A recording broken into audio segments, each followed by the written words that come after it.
If you've got a flat tyre on your bike, it's more than likely that you've got a hole in the tube inside the tyre. Now, there are two ways to fix it. You either replace the inner tube with a brand new one, or you actually try and repair the old one, which is more environmentally friendly and it's cheaper. So here's how to do it. Start by removing the wheel from your bike. Now, this might be a case of opening the quick release or unscrewing the bolt, in this case, or the nuts. What you'll need for this job are tyre levers, a pen, like a Sharpie, and a puncture repair kit with sandpaper, patches, and glue. Oh, and of course, a pump. To access the inner tube, we need to unhook one side of the tyre from the rim. And in order to do that, we need some tyre levers. Insert the thin end of the tyre lever underneath the bead of the tyre, and then lever it over the top. You'll probably then need to use a second one a little bit further around the tyre to lever enough of what's called the bead of the tyre off the rim. Then slide the tyre lever around the wheel and finish the job with your fingers. When half the tyre is off, you can then simply pull the inner tube out from inside it and finish by taking the valve out of the rim. Now, with the inner tube removed, what we need to do firstly is to try and find out what caused it in the first place. And that means that when you spent time fixing your inner tube, you don't pop it straight back in the tyre, only for the same thing to puncture it again.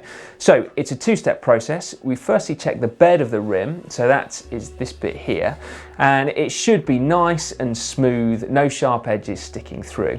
And there is a layer of tape normally that goes around it. So first you need to check to make sure that that is still in one piece. And then we need to carefully check the inside of the tyre for any sharp objects that might be sticking through. So a piece of glass or a thorn. Hence you can see why I think you should be careful. Just run your fingers around the inside and you'll feel for anything that's potentially sticking through. And now, finally, we get on to our inner tube. And the next step is to actually try and re-inflate it. And that is going to allow us then to find out where air is escaping from, so that then we can put a stop to that. And as a general rule, the faster the inner tube goes down, the easier it will be to find that hole. But you may find that you end up needing to actually run the inner tube next to your face to hear and then potentially even feel any air escaping. And then finally, a great tip if you're at home and you're really struggling to find the hole is to actually submerge the inner tube under water, and then you can actually see any little air bubbles escaping from it. When you've found the hole, put your finger over it so you don't lose it again, and then mark the spot with a Sharpie or some kind of pen. Then, using a piece of light sandpaper, which is normally included in your puncture repair kit, you need to very, very lightly sand the inner tube down. So that means that when you actually come to stick the patch on there, it will stick much, much more effectively. Now for the gluing, and this is not very nice stuff, so you need to be quite careful with it. Effectively, we need to apply a really fairly thin layer on the inner tube around the hole, and we need an area on there that's bigger than the patch that we're about to stick to it. And then the thing to remember, above all else, is that you then need to allow the glue time to dry a little bit before you then stick the patch to it. So 3 or 4 minutes should do it. This is probably about as interesting as watching paint dry, I guess. Now, there is at least one job you can do whilst waiting for your glue to dry, and that is choose the correct size of patch to go over your hole. In this case, it's not an absolute monster hole, so I can leave the absolute monster patch there and choose one of these neater, rounder ones. Okay, we are in business now. The next step is to peel off the backing paper from our patch. Then, avoiding actually touching the surface of the patch itself, we need to put the center of it over our hole. And that's why I actually put a little cross on there, because it makes it much easier to actually find the hole again, even when it's covered in glue. So, you ready for this? There we go. Keep pressing on it for a good couple of minutes, and frankly, if you're not in a rush, then what might be a good idea is to leave something resting gently on it, like a book or something, then come back to it a little bit later on, just to make sure it's really firmly stuck down. If you are in a hurry, i.e. you're out on your bike and you need to get going again, then it's worth bearing in mind that as you inflate the inner tube, the pressure actually between tube and tyre will of course help keep the patch stuck down. So that is one option, but if you have the time, I thoroughly recommend that you actually check using your bucket of water to make sure that the job you've done on patching the inner tube is sufficient to stop the air leaking out. That way you don't spend time putting the inner tube back in the tyre and the wheel back in the bike, only to find that you've still got some kind of slow puncture. Right, moment of truth. Whatever you do, don't put too much pressure in, because no matter how good your patch job, you might still blow it off the inner tube. But just enough that you'll be able to tell to see if any air leaks out. Ah, there we go, like a pro. Look at that.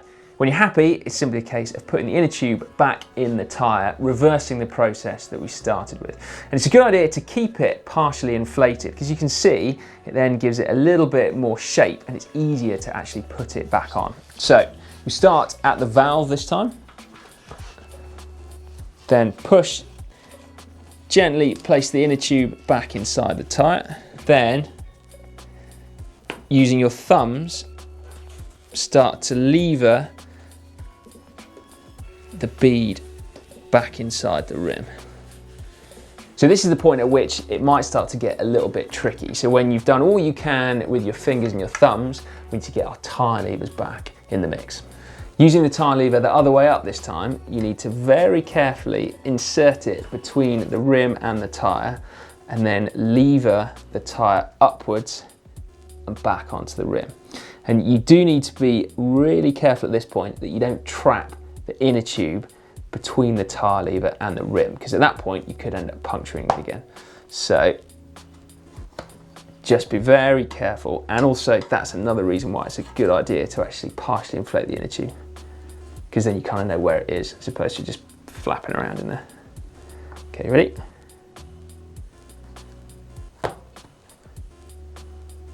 Job's good. Now you might find that your tyre is a little bit tighter on the wheel than this one is, in which case you'll probably need to put a little bit more effort in. It just depends on what tyre you've got. Even when you've been super careful, it's still a good idea, once the inner tube's safely inside, just to make sure that it's not stuck at any point between the wheel and the tyre. That way, when we inflate it, we know that everything is going to be absolutely a-okay.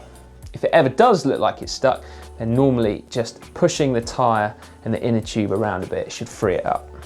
Right, start to pump up your tyre again, but don't do it all the way. Stop halfway through.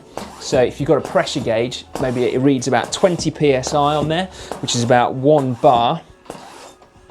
And at that point, we can then just check again to make sure that it's all seated as it should do. Nothing is bulging out where it shouldn't, meaning that we're in the clear to pump it up to the pressure that we'd like it to be.